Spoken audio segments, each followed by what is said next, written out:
So fun fact, blind people, when they win a race, they will do this. And we learned that at the Olympics, like all the Paralympics, the people that can't see. It's a natural human instinct. When you do this, you feel like you're winning. So we're here to talk about winning. A huge part of winning is failing, right? Like I failed at making this video a couple times already. But what's failing to you, right? That's ultimately what it determines, right? I'd love to hear your thoughts. I'd love to know what you think failing is. The Kimberlin family, I wanted to give you guys a big shout out.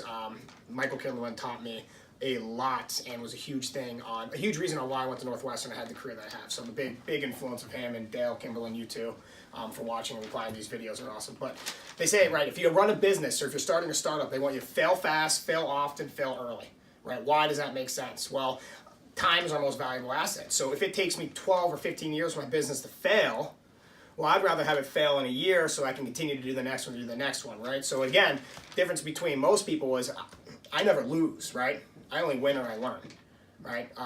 I feel that failing is directly related with, and I'll get into that, is directly related with quitting, right? So before I go into that, the question I want to ask you guys, and I want to hear your answer, please reply back to this. What is the difference between the master and the student? I've asked this a couple times, right? The difference between the master and the student. Please reply back. I'd love to hear and have that discussion with you. So failing is not the opposite of success, right? When we think of the opposite of success, right, it's not failing, which many people think it is. The opposite of success is actually quitting. It's giving up. It's not moving on. That is the only way that you can truly determine, that is the only way you can truly fail is by quitting, by giving up, by throwing in the towel, right? And who determines that? You do. Right? So one of my favorite quotes I've been hearing recently is in Rich Dad, Poor Dad.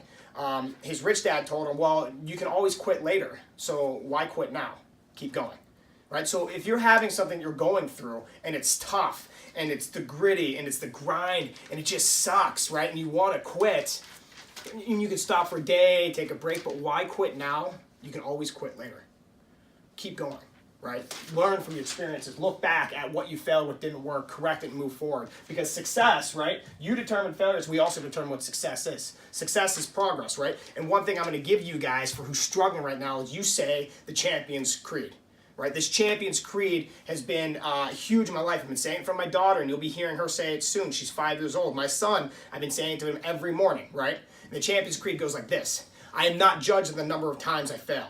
I'm judged on the number of times I succeed. The number of times I succeed is directly related to the number of times I fail and keep going. I'm going to repeat it because it's that important. I'm not judged on the number of times I fail. I'm judged on the number of times I succeed. And the number of times I succeed is directly related to the number of times I fail and keep going. That is powerful. That is powerful. I hope you feel that. I want you to say it. Write it down. Write it down when you're going after your project. Write it down when you're making that grind. Write it down when you're working on this thing. Because again, right, you think of famous failures. Thomas Edison, 10,000 times, right? He found out how electricity does not work until he invented the light bulb.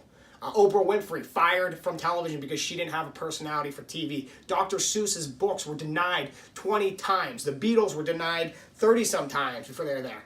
If they would have just packed it in and said, hey, that's it, they're done, and they said, oh, I'm going to quit, I'm going to be done, then they would have truly been failures. So the biggest success people that you're looking at, the biggest people who had the most success are the biggest failures, right? And they'll tell you that straight up, right? I am a huge failure. I am continuously failing. I failed in everything that I've ever done in life. And because of that, that's why I'm successful.